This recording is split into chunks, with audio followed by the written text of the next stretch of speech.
What's going on, guys? Welcome back to the In the Arena podcast. Today, my guest is Ryan Hubbard, the founder of Call to Be Conscious.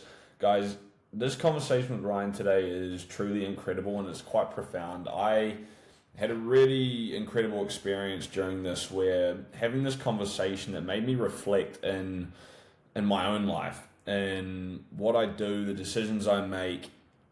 And I go through some questions and ask him about my personal life, but some things that might be relevant to you as well.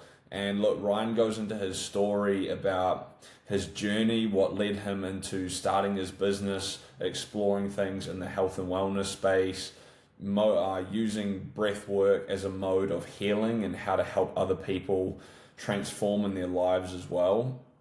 This is a really, really incredible conversation, guys. So I don't want to take too much time away from it. I want to get straight into it. So let's jump into the arena. Welcome back to In the Arena. Today we're joined by Ryan Hubbard. Ryan, I'm super excited, bro. I've been really looking forward to having you on the podcast and actually ripping into your story. It's, as I said just before we jumped on, you're one of the first people on my list that when I started this podcast that I wanted to chat to. So thank you for taking the time to get on. Oh, bro, I'm excited to chat with you. Obviously, coming from a very similar place on the map in New Zealand, Christchurch, fellow Cantabrian, once upon a time. I'm excited to chat with you, man, and it's cool to see that you're doing some awesome things. And yeah, bro, excited to chat into a little bit about what I've been up to, obviously, and see how this can resonate with you and potentially your audience as well, man. So thanks for having me. Really honoured to be here and excited and pumped to chat into it all.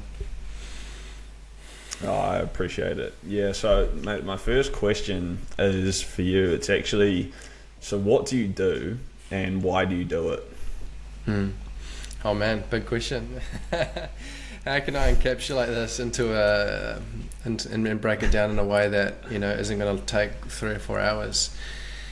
So in essence, in short, what I'm doing is really creating a space for people to express themselves using a modality called breathwork. It's something that is now beginning to be recognised in the Western world as a tool, as a modality that assists us to heal on a holistic level. Holistic meaning hitting all avenues of healing: mental, emotional, physical, and psychological well-being. It's a modality that I truly see can hit all of those avenues, and it for me has fast forwarded and transformed my life in the most amazing ways. And all I'm really doing is providing others to give that tool a go. And in really short, maybe we'll dive into a little bit about the breathwork science and what's really going on in the body there, but in essence we're creating a space for people to just express.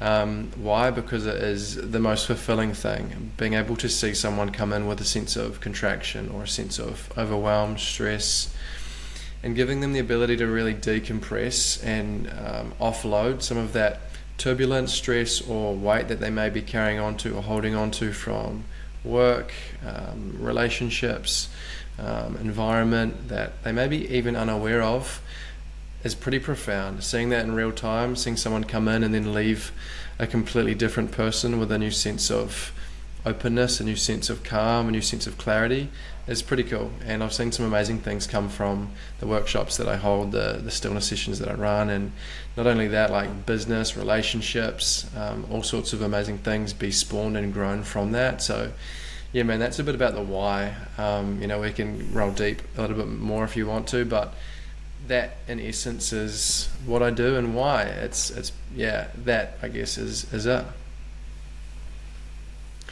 That's awesome, man. Like, you're making an incredible impact in people's lives through such a tool that's free, right? It's something that's just right there for us to use and something that people actually aren't really conscious about. So in terms of rolling deeper with it, let's go deeper.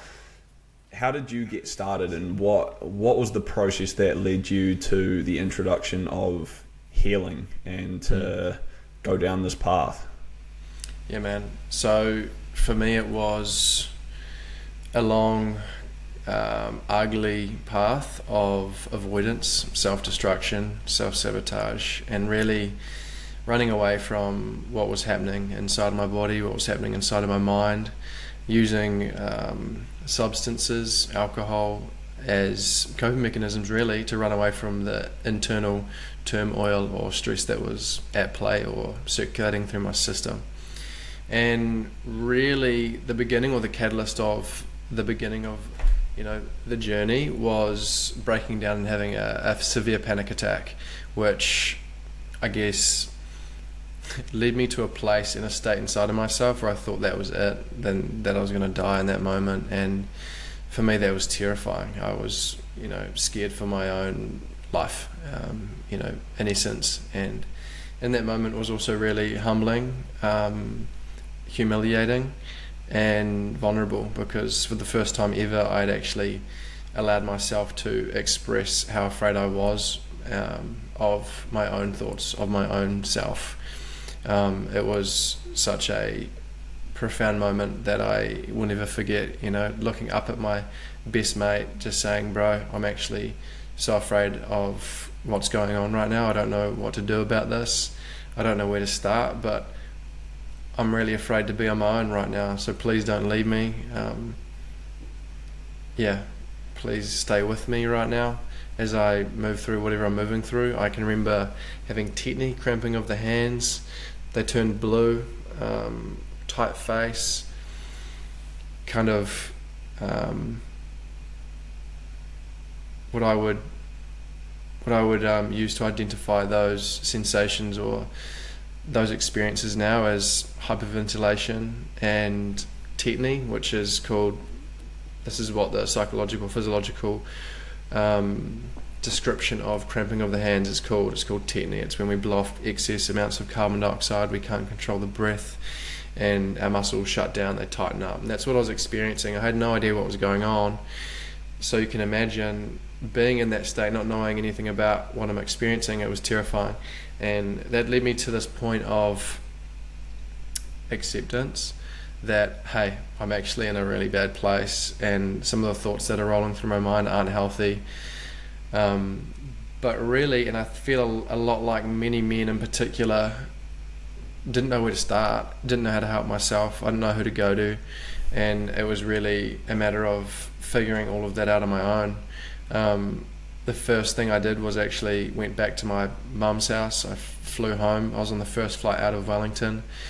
That was a really challenging journey. I'm not going to go into too much extent, but I had another panic attack in the airport while waiting for my flight in the middle of the line. That was another breakdown, being surrounded by people, helping me, and the humility that I went through there and the shame was as destructive as the panic attack. Feeling as though that I was causing a scene, feeling as though that I wasn't worth these people's time assisting me, and it was a real mission challenge just to get me on the plane and to be able to stay in a way in my body, not go through another panic attack on the flight. Once I got home and once I kind of dropped into mum's arms, it was really, for me, it felt like I was back in the cot.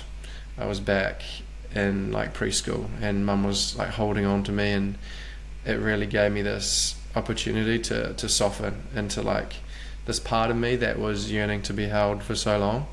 And then the decompression began, the emotion started to come through, and I spent about a week, man, just crying and processing whatever was wanting to come out. It was a dark and scary time. I wouldn't let mum leave my side. I was so afraid that I would do something really stupid if I was left alone, because although it was really beautiful, it was really scary, and I didn't know who I was. So for my friends and those around me, seeing this part of me, or seeing me express myself in this way, it was so confusing. They'd never seen this side of me before. So I guess the double-bladed sword was that the healing had began, but I was so afraid of who I was becoming. I didn't want to be that person. I was never that person. I was always the guy that was, had his shit together, who was tough, who was strong, who was fun. But in actuality, underneath all of that was a guy that was really overwhelmed, really stressed, insecure, felt unworthy, felt unsafe, felt not enough, always needed to prove himself, and really was just desiring to be held and supported by someone who really cared and loved me. And unfortunately, it had to get to that point in order for me to obtain that and get that from my mum.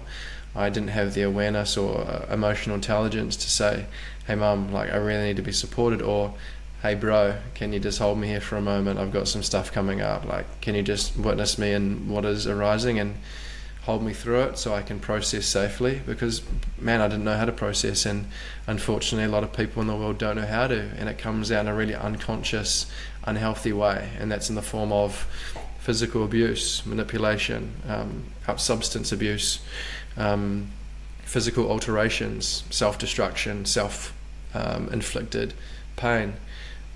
These are all ways in which that we're crying out to be loved. And yeah, for me, unfortunately, I had to get to that sense of self-destruction. For many it does, and the journey that I'm on is wanting to really stop that pattern and make a new wave of awareness around curiosity of how we're feeling inside, and having the ability to self-reflect, decompress, feel and process, and make it a less like taboo thing, a less scary thing to do, and make it more of an optimization, more of a healthy thing to do, you know. And that's the reason why I've called this company Cool to Be Conscious, making it a cool thing to look inward, a cool thing to reflect, a cool thing to feel better, rather than this like scary deep work, like, you know, that a lot of this space holds on. It's like, this is the work, man, like this is the deep stuff.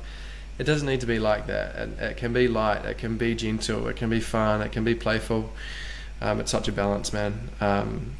But to full circle back to your question, that was, I guess, what led me to it. It was the self-destruction. It was my body shutting down. Unfortunately, there was a whole range of triumphs that I moved through and worked through leading up to that. I was hospitalized many times with substance abuse. I had a seizure from nearly overdosing on MDMA. I was constantly in hospital with tonsillitis. That was my throat just infected multiple times, to the point where I couldn't even eat or drink water. Yeah, man, I went through some pretty gnarly situations and scenarios, and it was all because I was avoiding myself, all because I was avoiding to ask for help, all because I was avoiding to stop and listen to what was in my mind and in my heart. I was just running away, busying myself, stuck in that stressful, like, adrenaline feeling, which a lot of us are addicted to and stuck in, and that's a psychological adaptation to our environment, to the world that we live in.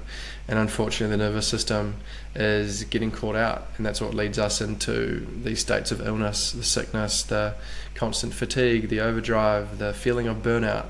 These are all symptoms that we have built up stress in our body that we haven't processed yet, haven't given our body the ability to move out of the system. So we get caught in this like overstimulated sympathetic response, and we can talk into that maybe further. But yeah, bro, it was a matter of allowing my body now to express what I have never allowed myself to express. And on the other side of that, as a byproduct, is a new sense of me, a new sense of self-respect, a new sense of awareness, a new sense of knowing of who I truly am and what I truly want in the world and what I truly need in the world, and clarity and direction and stability and I would say energy as well, man. Like, you know, it doesn't have to be this spiritual journey. It can be for optimization. Like, I've got so much energy now. You know, a lot of our energy gets used to hold down a lot of our shit, right? We're constantly working, and the nervous system's constantly working to hold things down that we don't want to bring up, and that takes energy. So when we remove that, when we express that, man, look out, you're going to have a lot more energy. You're going to be able to, as you are a physical athlete perform better. You know, you're going to be able to work better. You're going to be able to optimize your time better. You're going to be able to think more clearly. You're going to have more clarity and ability to manage the stress and work with the stress, rather than be dictated and driven by the stress. So yeah, man, I know I went on a bit of a tangent there, but I trust that landed in some way. Oh, yeah, 100%. And the first thing to say is thank you for sharing that, because that is that strength right there to be able to share that kind of detail, and I think that it resonates with so many people because I myself been in that position where I am not who I am, and I'm doing things in terms of the alcohol abuse, the going out, the just covering up all of these problems. And I think it's especially with alcohol, man, and the culture of, well, we're both from Canterbury, New Zealand, and just in males in general as well, is that going out as a young teenage lad, yeah, it's seen as normal. It's seen as something that it's just this standard thing, and we don't actually get through to the point that, okay, maybe we don't actually know who we are yet, and all of this is just covering us on top of, we don't know our values, we don't know our path. And the word that you just used in terms of clarity, I resonate with that so hard, because even on my journey today, I'm trying to figure out where I want to be and who I want to be, but I still don't have a clear mind of what that looks like. And I just had a discussion with someone where, like, they asked me, oh, where would you want to be in 5 years? And I'm like, I really struggle to answer that question. I really struggle to picture that. I know the kind of values that I want to have, but in terms of where I want to be, I find that really difficult to process. So I want to go back, and we talked about your story in terms of what led to that point of getting started. But if someone was to actually get started today and be like, right, I want to dive into this, I want to experience, I want to try and learn more about myself, where would you say that people need to start? Start with curiosity, and start with willingness. It starts there. It starts with the willingness and curiosity to actually look at yourself, to actually reflect. A lot of the time people will try and do it because it's a trending thing to do, or it's like you think you need to do this in order to find the next doorway to open, or this is your next chapter, but if it's coming from ill intent or the wrong intent, then you're not going to get anywhere. It needs to come from a place of willingness to actually take full ownership and responsibility of how you're showing up in the world, or what actions you're taking, or what are the circulating patterns in your life, to have the ability to see and recognize those things. You know, instead of doing all the courses and ticking all the boxes and saying, oh, I've been to the health journey, I've been to that retreat, I've been to this, I've been to that, you know, what's next? It's like, hey, do you actually need it? Are you happy right now, or are you not happy? First of all, like, having the awareness to recognize that, because a lot of people are just doing things to fit in. This is like the same as going out, in a sense. It's the same thing. We're just trying to do things to please other people, to fit in the box. So the first thing is recognizing where you're actually at right now. How do you actually feel? Are you happy? And what you just spoken to before, trying to visualize where you want to be in 5 years, right there, like, I'd love to correct that, and I'd love to say, like, how do you actually want to feel in 5 years? Because for me, it's not about like where I am, who I'm with, or what I'm doing. It's how I feel. How do I want to feel in my body? How do I want to feel in my life? Do I want to feel open, expansive, connected, joyful? You know, do I want to feel healthy? You know, it doesn't matter where I am in the world. If I feel those things, amazing. That's the quality of life that I'm looking for. So I'll always challenge people who say, I don't know where I'll be, I don't know what I'll be doing, but I'll say, how do you want to actually feel though? And when you have that reshift, it's like, because how you're feeling is going to reflect your environment that you're in and what you're doing for yourself in the world. If you feel amazing, you can do all sorts of things, right? Like, it's limitless. But if you don't feel good, if you're not healthy, if you're not vital in your system, you're limited, because your health's always going to be conflicted, and you're going to be always trying to work on being healthy, burning that cold off, etc., etc. So looking for that sense of vitality, health, is always going to be my invitation to those that are like, I don't know what I'm going to be doing in 5 years. How about focus on, how am I going to get to this point of feeling that I'm looking to achieve? That feeling of, as I said, openness, clarity, sense of joy, sense of life, sense of health, you know? That's what I'm looking for. So I don't know if that's, you know, resonated with you in some way, but That's the question that I want you to ask yourself. How do I want to feel in 5 years, and what do I need to do to get there? You know.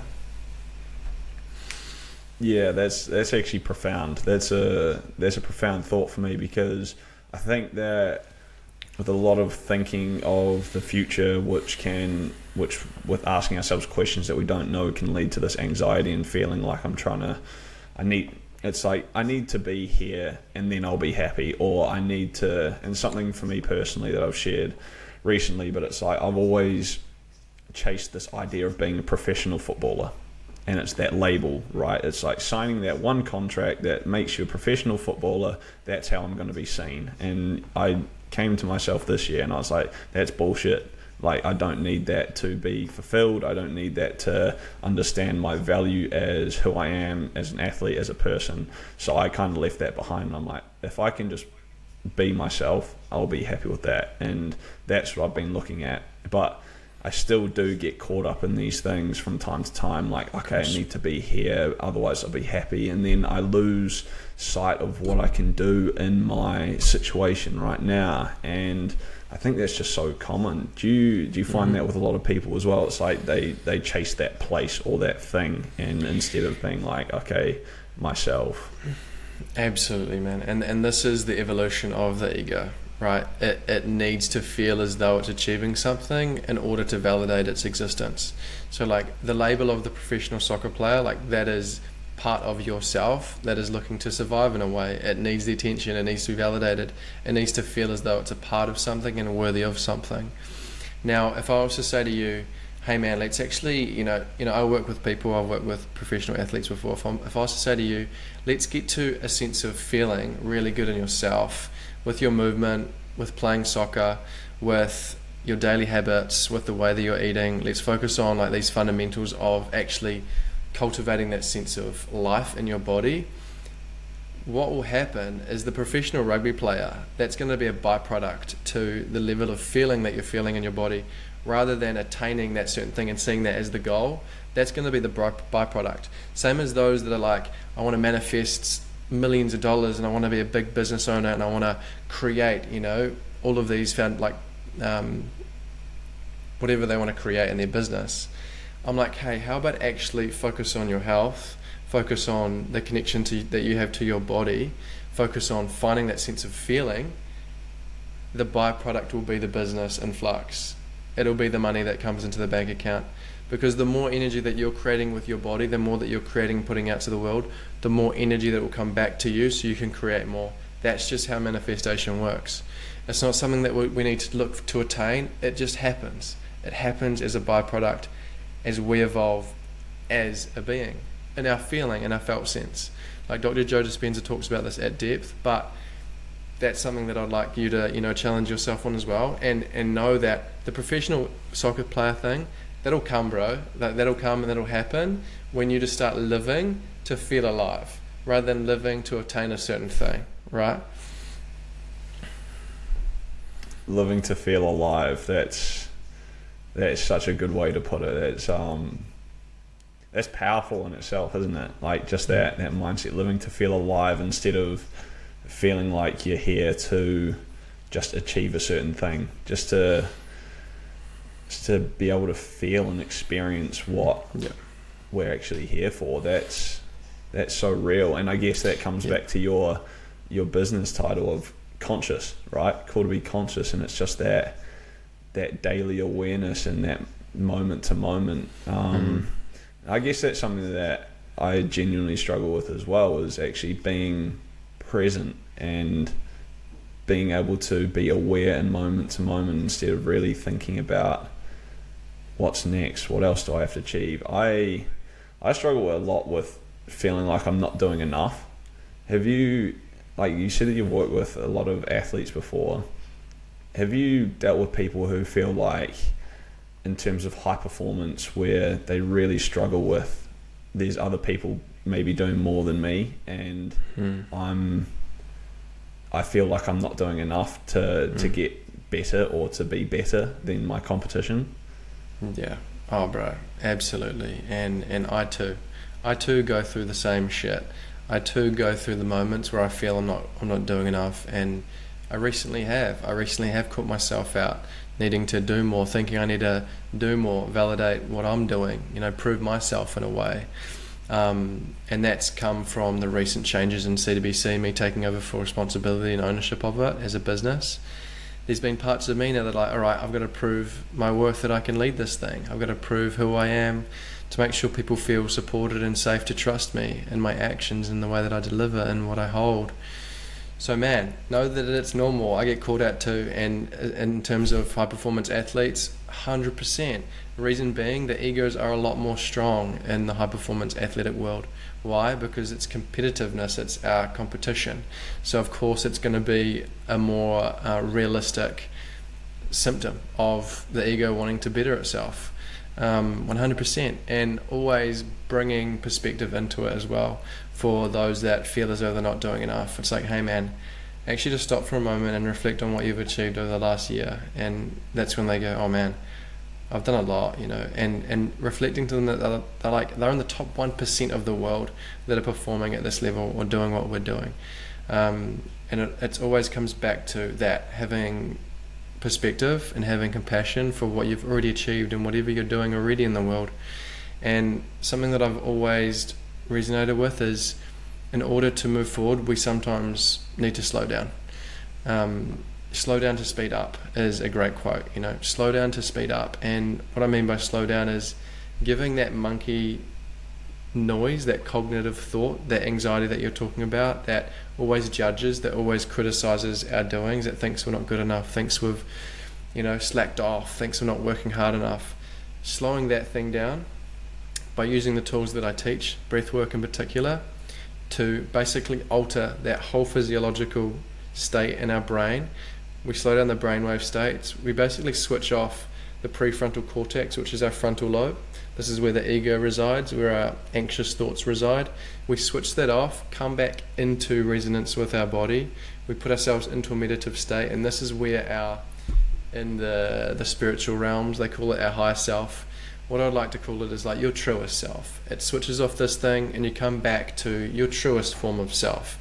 And when you do that, the thoughts that come through are going to be, hey man, you're actually doing enough, man. You're doing enough, and you're doing amazing, and you're doing your best, and that's all that matters.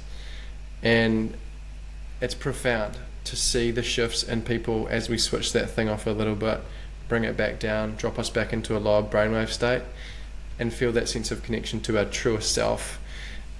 The words or the support there is really clean, really pure, really direct, and I don't know if you've experienced that yet, but that anxious monkey mind is the survival mechanism when we're in that anxious thought due to stress being in the body. So the more that we can actually remove that stress from our system, the less noisy this becomes as well, right? But it's not to say that that thing doesn't stop, like it has to, it's built that way. It's just a matter of learning practices that I teach in order to slow it down every now and again when it gets loud. When you feel that sense of anxiety rising in your body, you're like, oh man, that thought process is coming up again, or I'm judging myself again. It's like, okay, catch yourself in that, come back to the practice, drop in with the breath, reset, recenter, find that self again, and then continue on with that sense of clarity. Otherwise, you'll get caught up in the stress loop. Then we start making rational decisions, start doing stuff that isn't in alignment with like where we need to go. We get caught up in the burnout, we get caught up in the stress, and then we end up in a place that we're like, fuck, how did I get here? Man, what just happened? You go into that unconscious mind. So the recognition is the practice, man, and it is a practice, and I still get caught out as well. So yeah, bro, I trust that resonates. The anxious mind is from that overstimulated stress response in the body and the brain. And we need and must slow it down, come back to center, find that clarity, find that sense of support from our true self, and then move forward with that. Yeah, that resonates big time, really does. And I think another word that you mentioned earlier that that really comes to mind when you talk about that process is the sense of worthiness, and actually more of the fact being unworthy. It's something that I think not just athletes, but humans who are in business, high performance could be even in relationships. It could be in all these different arenas of life, right? It's like this idea of, I haven't got to this place where I want to be, and maybe it's because I'm not worthy of being there yet. And then the performance itself and the results come back to the judgment of me, of who I am, and then not being worthy enough to attain that thing, right? And it is something that I've really struggled with. A bit of my story as well. I went through a really tough time when I was over in college, kind of similar to yourself, where I did experience a massive anxiety attack. And went through quite a process of depression and just in a really dark place. And through talking to a therapist, through just a long time, I was able to heal and get better. But it was always, I think it always came back to this idea of that I was really judging myself based on all of these different areas of life, and especially my sport, and identifying myself as that, and then this unworthiness of not being good enough. I think it really all came down to that idea. So if someone's still, and to this day I still deal with that at times in terms of like just the unworthy feeling, but I'm more together and healthy in that sense. But if I'm still dealing with things like that sense, what kind of practices would you go about getting rid of that idea, or just slowly moving through that? Yeah, bro, firstly, thanks for sharing with me, part of that journey for you. And yeah, bro, this is, really stemming from childhood trauma, and childhood inadequacy, and I would say a lack of support, or a lack of emotional support, a lack of reassurance. And unfortunately, a lot of parents just didn't have the awareness or ability to hold us the way that we actually needed to, in order to grow into a sense of self-worth. And a lot of parents have, and I know a few people that are my age that have amazing thought patterns, that don't have these limiting beliefs at play. But unfortunately, a lot of us didn't have that, and God bless our parents. They're doing their best with the level of awareness that they have, and I know that they are on their own journey, and we are on ours. But it's up to us to take responsibility for the parts of ourselves that don't feel worthy, and to recognize where they come from or where they stem from. So what I would do in that situation when that comes up, Ben, is stop. When you're feeling that sense of unworthiness, I'd stop, I'd close my eyes down, and I'd say, what part of me is feeling unworthy right now? What part of me is feeling unworthy? And I would just allow that spaciousness to unfold as it should, as it will. And 10 times out of 10, it's a part of you that is a lot younger. It's a version of you that may have been at school, or may have been at kindergarten, or may have been at high school even, that felt not good enough, that didn't get picked for a team, or got left behind, or even going back furthermore into our earlier years, we may not have been picked up when we were crying. We may have been left in the cot when we were needing attention. We may have been told to be quiet when we were wanting to express ourselves. We may have been told to harden up when we wanted to share and express how we were feeling. And what's happening in our adulthood is we're being reminded of that situation where we are not good enough, we don't feel worthy of expressing ourselves, or we feel too much, or as though we are going to be able to be supported in that certain environment or that situation. So when this happens, you basically call that part of you forward, and you ask, hey, what do you need? There's this concept called aspecting. There's so many different parts of us that are living in the now, but the inner child is so prevalent and always with us, that part of us that needs to feel supported, needs to feel held, needs to feel loved, needs to feel enough, right? So in that scenario, I'd call that part of me forward, and I'd say, hey man, what do you need right now? What do you need, little Rye? What do you need? And he'd go, hey man, I'm fucking scared right now. I'm just scared. that this isn't going to work out, or that you haven't done enough, or we're not going to make it through. And I'm going to say, hey, little Ryan, man, bring it in, man. I hear you. It's going to be okay. We're going to make it through. We're going to be good. I've got this, man. I've got this. And visualize that interaction, and give him a hug, or hold him, hold her, whoever's listening. Like, you can practice this right now. Bring that part of you forward, and give that part of you some attention, because all it's wanting is attention, right? All it's wanting is some kind of acknowledgement. That's all it needs. So when that sense of anxiety comes up, when that sense of fear or overwhelm comes up, that sense of unworthiness, that is a part of you that is just wanting some attention. Okay, so have that conversation, have that dialogue with that part of you, bring it forward, ask what it needs, ask what that part of you needs, and 9 times out of 10, hey, it just needs the acknowledgement. And if it's pressing and the anxiety is still there really hard, or that feeling's still really prevalent and it's not going away, just ask for some space. Hey, I acknowledge you, I hear you, I know that you want to have a tantrum right now, or I know you want to swing some fists, or I know you want to cry, but right now I just can't quite give myself the opportunity to do that in this current scenario. I'm going to come back to you. Can I just have some space right now? You go on with your day. It'll give you the space. Come back to it when you're at home in your own room. Bring that part of you forward again. Hey, what do you need? Hey, I need to just fucking smash my pillow, or I need to just shed some tears, or I need to just be held. I need a hug. And just go through that process. And the healing in that is profound. Not only is like the emotional healing profound, but the energetic healing is profound. So those that are listening, see if you can start to cultivate that relationship with these just different aspects of you, and just notice that all it's really wanting is that acknowledgement. All they really want is that sense of acknowledgement, that sense of care, that sense of love. Wow, that's incredible, man. Thank you. I'll be going back through this and really, really soaking that up, because I find myself that even so one of the things I'm really dealing with this year, and that I've shared with people on this podcast, is that I'm in Finland, and this is the first time I've ever lived alone by myself. And that's given me a lot of time to spend with my own thoughts, to spend thinking and processing my inner dialogue. But it often leaves me it does leave me lonely.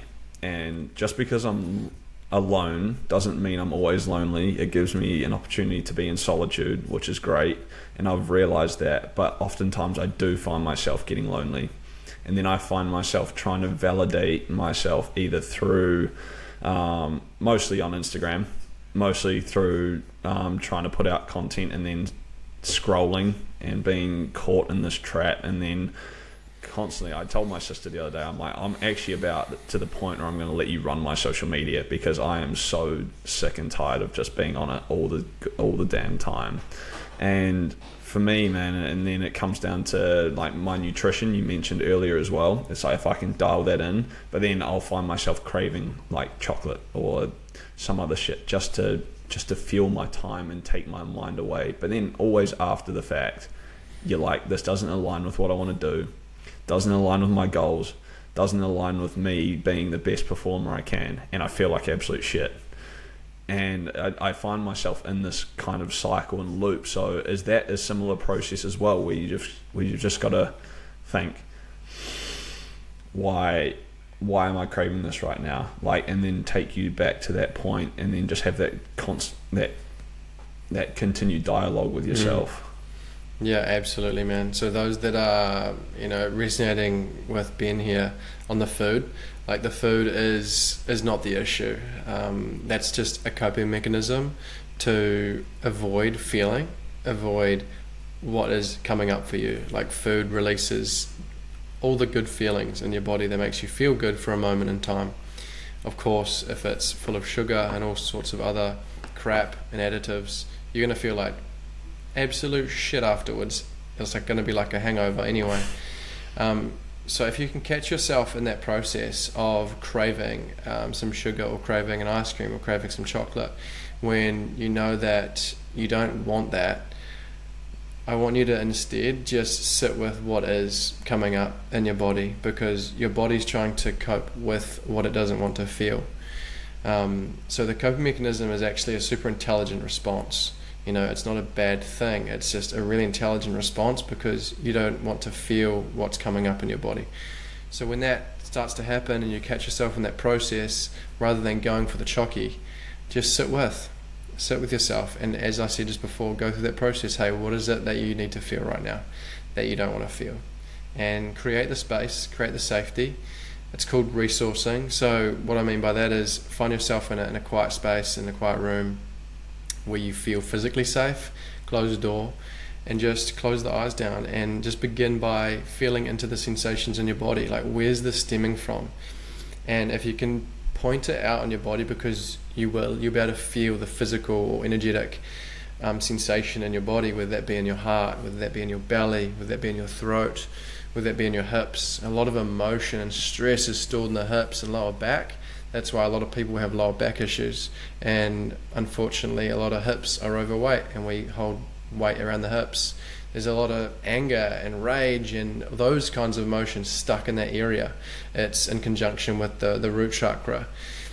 So if you can, instead of craving and going for those foods that give you that quick pleasure point, sit with self and allow what is to come through and process, then you'll notice the craving goes away. The cravings start to dissolve and you start to come back to that purest form of self. And in that space, you don't actually need much food at all. Like, I barely eat food, and it's because I've got the energy coming in from the ethos. I've got energy coming in from around me, from the sun, from the earth. It's emitting energy. Like, we're constantly receiving energy. Food is such a distraction. Food lowers our energy. Although we're putting good food in, we may be eating really cleanly, it's still slowing down our energy in some way. It slows down that frequency. There's people out there that don't eat at all. They're called breatharians. I've researched and studied it a lot, and it's profound what they can do. They don't eat at all. They just live off air and sunshine and water. That's another topic for another day, but I eat very minimally. I hardly eat at all. Like, my girlfriend eats more than me. So when you catch yourself, Ben, in those moments where you're like, I want some chocky, instead of going for the chocky, just go, hey, nah man, like, let's just find some space. Hey, what part of Ben needs to feel? What part of Ben needs to come through here? And again, it'll be a part of you that has felt inadequate, has felt not good enough, has felt unworthy, has felt lazy, has felt lonely. And hey, if you're feeling lonely, beautiful. Where's that stemming from? Like, at the core, where's that actually stemming from? Lonely is the word that we give it, but usually it goes way back, further deeper than that. So feel into where that's truly coming from, and allow that emotion to come out of the body. And when it comes out, you're going to go, hey, I'm here and I don't feel lonely anymore. I feel fucking amazing. I'm alive. I'm in my body. And it's amazing to see that process take place, and I've been through and experienced that myself. So I trust that answered your question. Yeah, man, same process, absolutely. 100%. Yep. 100%. It's I'm quite glad that you brought up the food, because I was on your Instagram story not too long ago. I think you put something like, one day you had a piece of steak and a date with some salted butter on, and I'm like, how? Yeah. Just one date though, not two. Yeah. Just the one. I know. I had a few people question that. Just one, not two. Yeah, just a wee snack. No, mate, no, that's class. There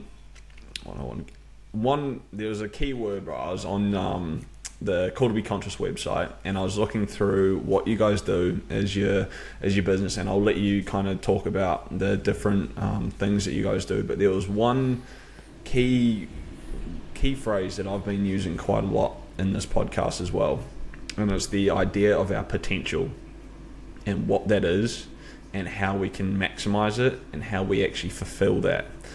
Now, I'm just going to give you the floor to take potential wherever you want here. But in terms of me, I think that there's so many levels to it, and it's trying to figure out where that lies, in what area of our lives, and how we actually get there. And another question is, do you actually think that we ever reach our full potential? Oh man, great question. The word potential for me is what I would say as our most clearest, open, receptive selves. You know, when I say, and you talked into the word conscious and what that means, what that is, I haven't really broken that down either. And for me, like raising your level of consciousness or becoming more conscious is really becoming more sensitive, becoming more connected to your environment, to what you're feeling inside your body and outside of your body. So having more ability to feel more, okay? Because as we hold more stress, as we hold more emotion, what happens? We become numb. We start looking for things to create stimulation in our body to make us feel alive. So as we clear and start to decompress a lot of the stuff that may be in our body and remove a lot of that stuff, we become more sensitive. We become more connected to ourselves, to our environment, which as a byproduct makes us so more agile, so more aware of our environment, of what's going on. And that just creates our athletic potential, emotional potential, our relationship potential, our business potential. All of it comes from clearing out the emotional baggage, the trauma. You know, trauma is the word. It's undigested or unprocessed stress that's stuck in our body. And so when you say potential, that is really what we're accessing through the recreating or the decluttering of our body. Is finding more potential, new potential. So like what I mean by that is I have people come to me that I work with, or even in workshops, that come in and they look tired, they look fatigued, they are in victim mentality, victimhood, which is like the world's fucked and my life sucks and this happened to me and I can't change anything and what do I do and poor me, my family, it's my family's fault and whatnot, right? And it's really, really beautiful to see the transition once we start to remove that stress and start to switch off some of these activated defense systems that are at play, turn off the ego mind, and witness them step into their new potential, because they come in with all this clutter and weight, they leave with a sense of lightness, openness, and excitement. So they're stepping into what is possibly going to become their next potential, their newest potential, and they're stepping into what I would say their truest form of self, you know. So I guess that would encapsulate that. It's the removing of the stress and finding your actual self is what enables you to find your actual potential. In terms of like athletic performance and stuff like that, trauma and stress also holds a lot of inflammation, and that causes joint pain and all sorts of issues in the body. High blood pressure, heart rate variabilities all over the show. As we remove stress and start to decrease our heart rate, decrease our blood pressure, our potential goes up too, and our physical optimization. It's profound. I'm 28 years old right now. I thought I was somewhat of an athlete when I was like 19 racing motocross. I look at the guy back then, I look at the guy now, completely different people, and I would consider myself as an athletic person now. And I've got some exciting things coming up. I'm actually wanting to use myself as a bit of a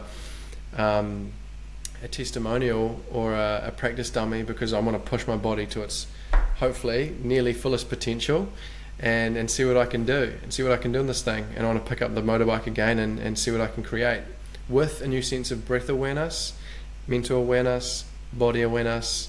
I feel I've got some awesome opportunities to really push this body to its limits and have some fun with it, with that new mentality as well. Not like I need to become a professional motocross rider and be seen as this guy that's racing. It's like, hey, how about I get on the bike, have some fun, push this body to its physical limits, or what I deem as close to physical limits, and see what we can do. And in terms of what you said too, do we ever get to our fullest potential? Man, no way. No way. The human mind just limits us something wicked, and that's because of the fact we fear death. We have to fear death. Otherwise, we'd all just be checking out. We'd be going back to where we come from. We'd be taking our lives. There needs to be some sense of ego here that holds us to this plane, holds us to our body, holds us to our sense of self, right? And that limits us from truly being free in whatever we're doing. and truly pushing the boundaries or limitations of the body. We say that we reach I think there's a fact, we reach 60% of our human potential in whatever sports we're doing or whatever physical exercise we're doing. They say that when you're nearly burning out and you think you're done, you've got another 40% in the tank. And I've been pushing that kind of concept as of recent. I got a road bike and I get to that point where you're just oh man, I can't do any more, and I'm looking at my heart rate and it's 190 and I'm like, no man, that's not your fullest potential, keep going. And yeah man, I'm playing with that bead, and you get to the point where you think you're going to die, but you don't. You get through it, the body gets through it, and you start pressing that threshold further and further. So yeah man, to answer your question, yeah, we haven't reached our fullest potential. I believe a few athletes are really, really challenging. Obviously the 4 minute miles blown out of the water now. People are smashing that. Human possibilities are through the roof. Athletic performance is enhancing with our ability to recognize and take data and fine tune the breath, movement, mobility, our connection to ourself, our body, our spirituality. You look at a lot of athletes these days who have a sense of spiritual connection, and they're doing amazing things. And that comes with emotional awareness, it comes with subtle energy awareness, it comes with breath awareness, it comes with trauma awareness. All of that is your spiritual aspects. Djokovic, he's always talking about his connection and his faith and how he believes in manifestation and how he feels good. And you look at Israel Adesanya, one of the best UFC fighters in the world. He's got an amazing connection to his spirituality, his breath. You see how he breathes in the octagon. He's only nasal breathing. He knows how important it is to nasal breathe and stop mouth breathing, especially during recovery. It's exciting, man. This evolution of human consciousness is really starting to make a shift, and I feel it. And it excites me because, man, when I started this journey back in 2019, all of my friends thought I was losing my mind, and that was a journey and a process of its own, and maybe we'll touch into that, maybe we won't, but yeah bro, you've got to just do what feels good for you. You got to feel those feelings, you got to connect to your body, you got to create more sensitivity in your life, you've got to experience more that you're around, because there's always something going on, there's always something amazing happening in your sphere. There's never nothing happening, and the more I can unblock and decompress and remove stress from people, the more that they feel a sense of aliveness in the body. And that's what we're looking to get to, that sense of feeling alive, feeling in your body is what we're creating and what we're trying to do here, man. Yeah, that's fucking exciting. The fact that I'm really glad that you said that we never even get near our full potential, and it's so exciting to know that as well, because it just makes you question what more can I achieve. And I appreciate you saying that. And yeah, I do want to go into what you just said. 2019, you started your business, you started this journey, and you clearly faced some judgments. Was it from friends saying you're mad? What's the go there? Run with that. Take it as you want. Yeah, bro. It was really confronting. Hey, not only was the journey of awakening to myself confronting and scary, starting to feel these feelings in my body for the first time, using breath particularly as the main modality of healing in my own self, but the realizations and the clarity that was coming through, that a lot of the people around me weren't supporting my growth. They weren't supporting where I wanted to move in the world, where I wanted to feel better in my world, So I had to start to have conversations that I really didn't know how to have. I didn't know how to have them. I didn't have the ability to articulate myself well back then.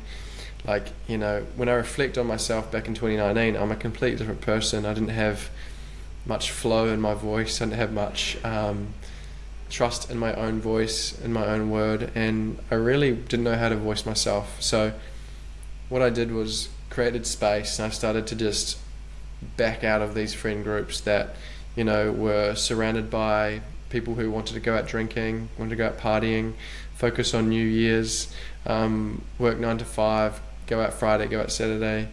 And for me, it started to make sense that that wasn't for me anymore, and it wasn't assisting me with where I wanted to go in the world and what I wanted to do. For me, I was really focusing on clearing my body from what I've been avoiding to feel for the last 23 years, and with this new sense of clarity and a new sense of connection to my body, I started to realize that I need to put my health first. I need to put myself first now. And that was confronting, like for me and also for my friends, because they started to lose a sense of connection with the Ryan that they knew. And then when I would show up, they wouldn't recognize who I was. They didn't recognize the way that I was behaving, the way that I was acting, the way that I was speaking. Some of the words that were coming out of my mouth didn't match the old version of Ryan that they knew. And of course that was tough for them as well, and tough and scary for me too, because friends are what really create a sense of belonging in the world. And there was a part in time where I didn't really have many friends, and I only really had one person that I was connected to, which was Rue, who was over here in Australia, and Billy and Jade, who were in Mount Maunganui, who I was really tight with as well. And they were really the only ones that could resonate with what I was going through and moving through, which was scary, man. And then all the rest of my friends were standoffish to what was being presented in front of them. They didn't know how to interact with me. And then that naturally just dissipated, and we separated. And then when I started to share what I was doing a little bit more on social media, I started running people through breathwork on my stories. And yeah, there was some words throwing around that I was like, a tin hatter, and I'd lost my mind, and he thinks he's going to breathe his way out of the world, and he thinks he can now teach people how to breathe, and we can all breathe. And a bit of that was getting thrown around. And hey, back then I did take it to heart. I did take it personally, just due to the insecurities that I still had within myself. And I worked through all of that. I came to a place where I was willing to let all of it go, let all of them go, and remain with my arms wide open for when it felt right to return, and when they wanted to come back with a sense of open-mindedness. But yeah, man, it was really about putting myself first. And of course, family on the other hand was just as difficult. My mum was in support, really understanding. Dad was a little bit resistant. We had a bit of a falling out. I had to create some space, and that was really hard, man. That was really hard, hey. I've only really just mended that relationship with Dad, and it's been really beautiful to reconnect with him and spend some family time together and feel that sense of father-son bonding. But yeah, bro, that's the work. Like, that's the journey, is mending all of the relationships that we may have some kind of negative charge towards one another in, and doing our best to really diffuse that, because that energetical cord, that tie, it's always there, and it's going to eat us up inside if we don't mend those relationships, at the end of the day. So that's been my practice, is to reconnect with a lot of people that I disconnected from, that held like resentment towards me and confusion and sadness, and reconnected, opened that line back up, and just shared love and support, saying, hey, like, I still love you, I'm different, I know, I still love you, I'm here to support you. And just mended that, because at the end of the day, like, I don't want to be on my deathbed thinking and feeling that someone has a negative charge towards me, or someone feels unloved towards me. It's not nice. And it's one thing that's really, I feel, been a standpoint of this new mentality that I have, is making sure everyone feels supported and loved, that comes into my space and comes into my field, because that's what we're here to do as a species, is love and support one another. No matter where we're at, no matter what part of the journey you're on, there's no better nor worse. There's no I'm better than you and you're less than me. We're all the same. We're just all wanting to do our best and grow and develop, as a species, and get out of our own way, get out of our own minds, and come back to our heart, come back to our body. And yeah, man, that's the journey, hey. But what happens when you create space from friend groups that aren't supporting, or even family that aren't supporting, is it opens up new potential for new friends, and that it did. It created more spaciousness for those that resonated with what I was sharing and resonated with who I was becoming, and that was exciting, and it still is exciting. You don't know who's going to show up in front of you now, and always taking those moments of connecting with new people is such an opportunity to learn more, develop more, to be shown parts of you that are potentially not free in some way, and explore that, grow through that, and learn with one another. That's an incredible answer, and incredible process as well. And I think one of the key things with that is the fact that pain is a massive key, and it's a massive marker in that process to, it's a signal, right? It's a signal for you to be like, okay, shit, I've actually got some work here and I've got to figure this out. And does it almost make you want to feel pain to then figure it out, to heal more? Man, you nailed it. Like, what is on the other side of pain is liberation. And when you feel that sense of liberation, that turns into wisdom, right? And the wisdom we can pass on and share with others that are potentially navigating and moving through something similar that we have.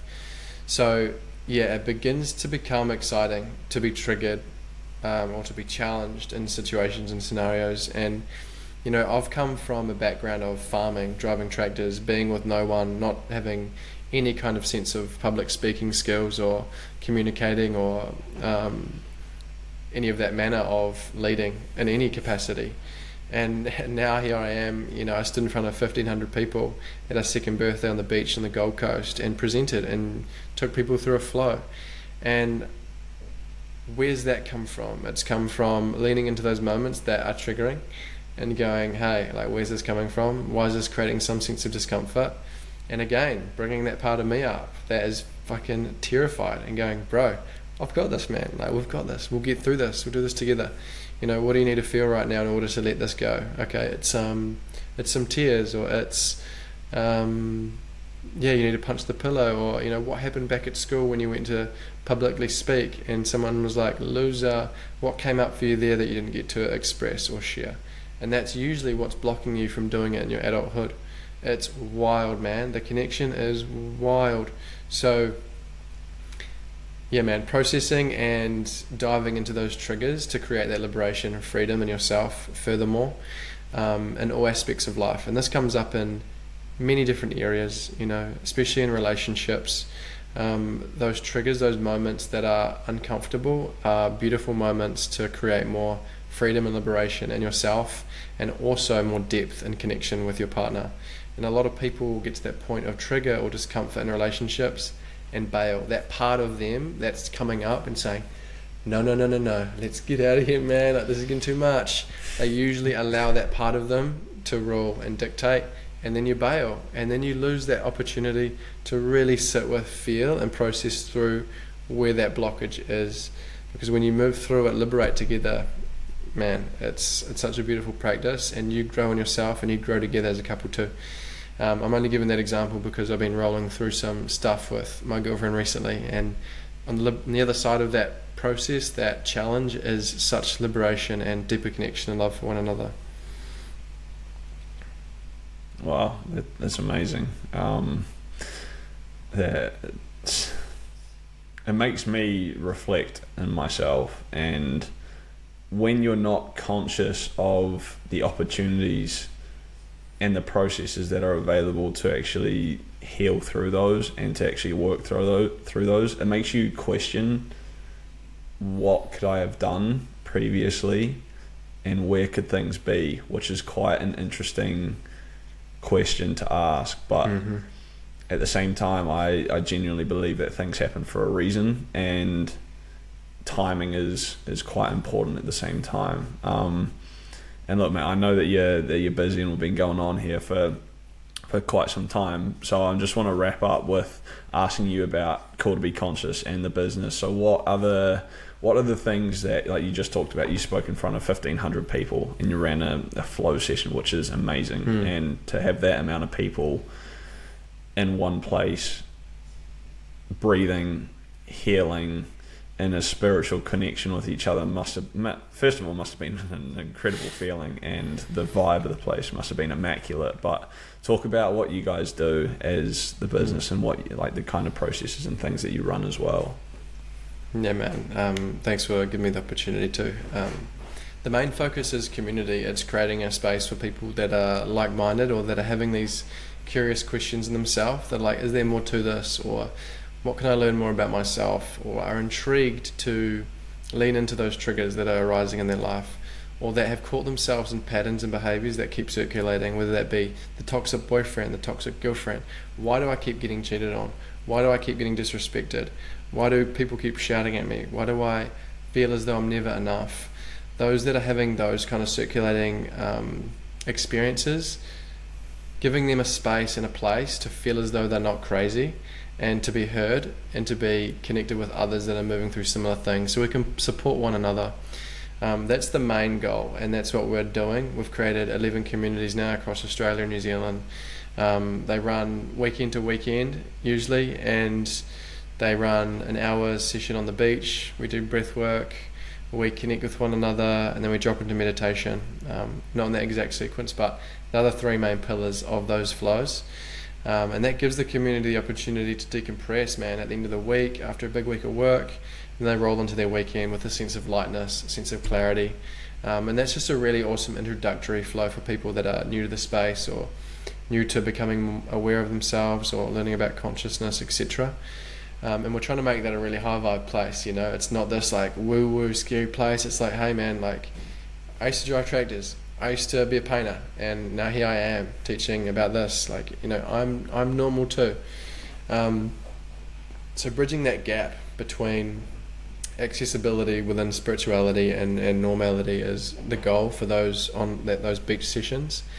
And then we've got other opportunities as well. We run half-day events where we get the ice involved. We have education around what's happening in the ice immersion, what that's doing, and the similarity aspects to breath work, inducing the stress, getting the body to adapt. It's called hormesis. So we're growing biologically as well as removing some of that stressor.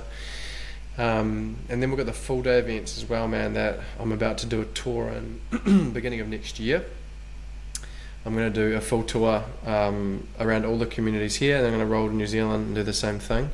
It's a 9-hour event, and within that event we not only do breathwork, meditation and connection, we get into the more masculine feminine dynamics, and I educate people on how to express themselves and feel into these different, I guess, these different ways of expressing self. You know, a lot of us men are predominantly in our masculine energy, and then you've got the feminine energy too. Then you've got light feminine, light masculine, dark masculine. So giving them the ability to move into those 4 different quadrants to express themselves is a really awesome experience, because when we can recognize and learn how to express ourselves, this is when we can assist stress to move through the body more.